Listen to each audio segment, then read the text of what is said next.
मैं इस वक्त राजौरी ज़िला में जम्मू राजौरी पुंछ नेशनल हाईवे पर खड़ा हूं, जो कि मुगल शाहरा के साथ जुड़ती है। आज कश्मीर वादी से सेब से लदे हुए ट्रक्स को मुगल रोड के रास्ते ही जम्मू राजौरी पुंछ नेशनल हाईवे के ज़रिए जम्मू की तरफ भेजा जा रहा है। और आप मेरे पीछे ये ट्रक्स देख पा रहे हैं, जो कि इस वक्त रात के सफ़र में भी जम्मू की तरफ निकल रहे हैं।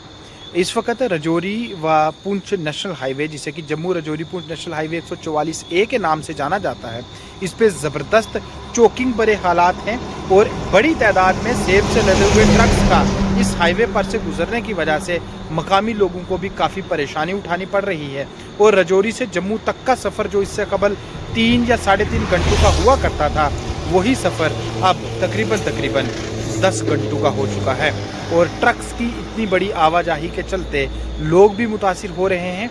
लेकिन फ़िलहाल मुगल रोड ही कश्मीर वादी के अंदर ना सिर्फ ज़रूरी अशिया की सप्लाई करने वाला अहम सड़क बनी है, बल्कि कश्मीर के अंदर सेब से जुड़े हुए कारोबार को भी बिल आखिर मुगल रोड की वजह से ही कुछ राहत मिल पा रही है।